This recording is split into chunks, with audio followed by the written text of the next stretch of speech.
Hello मेरे प्यारे दोस्तों, कैसे हैं आप सभी। आशा करता हूं बहुत शानदार होंगे। तो ये न्यूज़ की कटिंग आप सभी को मिल भी गई होगी कहीं ना किसी माध्यम से। और मैं भी आपको क्या ही दिखाऊं। मैं आपको मोटा मोटा बता रहा हूं कि यहाँ पे ये बोला गया है कि भाई हर साल भर्ती कैलेंडर जारी होगा और 5 साल में होगी 2.5 लाख भर्तियां। ये जो मेन हेडलाइन है ये है। और आगे हम बहुत सारी चीजों को भी डिस्कस करेंगे और मेन मुद्दा हमारा क्या रहेगा, वर्ग 2 चयन परीक्षा।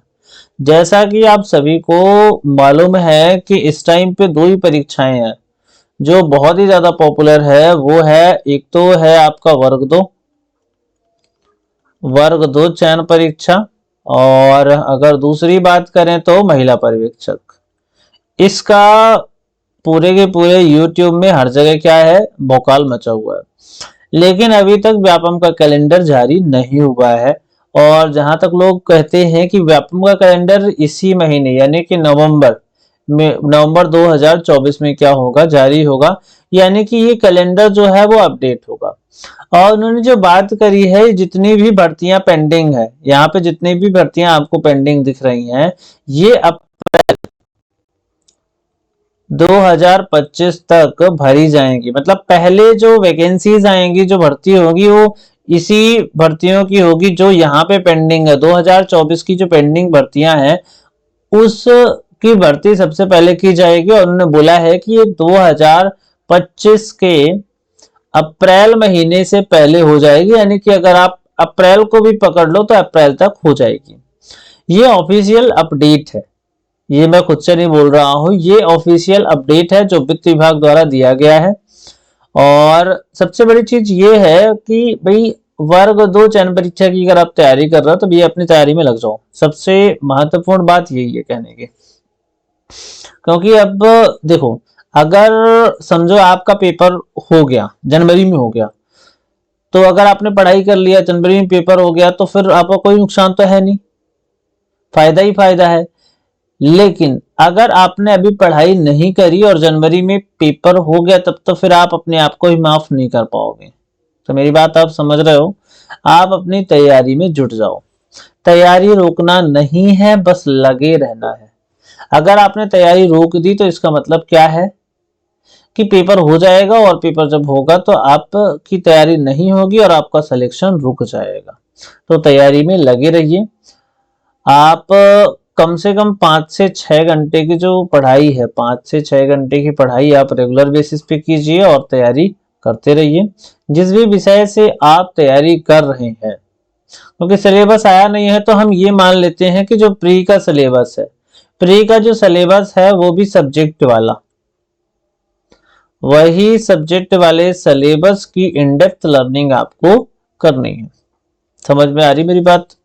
उसके बाद आगे क्या है भाई, एग्जाम कब तक होगा किसी को कोई मालूम नहीं। लेकिन हम ये टारगेट करके चल रहे हैं भाई यहाँ पे कि जो एग्जाम है वो जनवरी में होगा। क्योंकि अगर नोटिफिकेशन लास्ट नवंबर में आता है तब भी जो एग्जाम है वो जनवरी में ही होगा।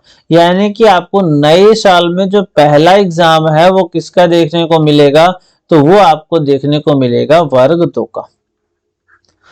नए साल में जो एग्जाम आपको देखने को मिलेगा वो किसका देखने का मिलेगा, वर्ग 2 का एग्जाम आपको देखने को मिलेगा। तो एग्जाम कब होगा, तो ये एक्सपेक्टेड डेट अभी है जनवरी 2025 में आपकी परीक्षाएं हो सकती हैं, संभावनाएं हैं। क्योंकि व्यापम जो अपने पेंडिंग एग्जाम होगा वो पहले लेगा, और सबसे पहले रैंक पे आपको क्या है दिख रहा होगा, कैलेंडर जो पुराना कैलेंडर है उसमें भी पहले रैंक पे क्या दिख रहा है आपको, एमपी टेट वर्ग 2 चयन परीक्षा। समझ में आ रही बात।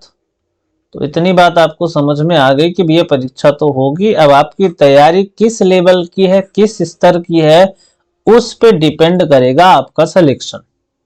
अगर आपने तैयारी छोड़ दी होगी तो माफ कीजिएगा, आप सिलेक्शन नहीं हो पाएगा। लेकिन अगर आप तैयारी में लगे रहेंगे तो परीक्षा कभी भी होगी, आपका सिलेक्शन निश्चित रूप से हो जाएगा। तो भाई क्या करें क्या ना करें, तो सबसे बड़ी चीज है कि पढ़ाई हम ना छोड़ें और पढ़ाई करते रहें। तो क्या करना है, पढ़ाई करना है, और क्या नहीं करना है, पढ़ाई को नहीं छोड़ना है। फिर दूसरी बात आती है कि भैया सिलेबस तो आया नहीं, मैंने आपको बता ही दिया कि जो प्री का सिलेबस है उसी को हम एक आधारभूत मानकर उसकी तैयारी को हम कर सकते हैं। ठीक है, और ज्यादा आप कमेंटबाजी ना करें, फालतू की अफवाहों पे भरोसा ना करें, और फालतू के मतलब अभी कमेंट में भी आप देखोगे तो बहुत सारे लोग ऐसे मिल जाएंगे जो आपको निगेटिविटी देंगे कि भैया एग्जाम तो 2028 में होगा, 2030 में होगा, 2035 में होगा। ऐसे बहुत सारे कमेंट आपको देखने को मिल जाएंगे, और वो ऐसे ही कमेंट हैं जिनका सिलेक्शन नहीं होना है। तो कमेंट पे विश्वास ना करें, बस आप पॉजिटिव रहें और पॉजिटिव कमेंट्स भी डालें, जिससे कि जो पढ़ने वाला होगा, तैयारी करने वाला विद्यार्थी होगा, उसको भी एक पॉजिटिव एनर्जी मिलेगी। इसके बाद कंटेंट मटेरियल के लिए आपको क्या करना है, रिवा स्टडी हब नाम का जो टेलीग्राम चैनल है, इसको क्या कर लेना है, आपको ज्वाइन कर लेना है। यहाँ पे कुछ कंटेंट है जो मैं शेयर करता रहता हूँ, यूजफुल कंटेंट है, वो आप डाउनलोड कर सकते हैं। बाकी परीक्षा की तैयारी करते हुए जो भी नोटिफिकेशन, जो भी अपडेट आता है, वो मैं आपको शेयर करता रहता हूँ। So thank you very much and wish you all the best.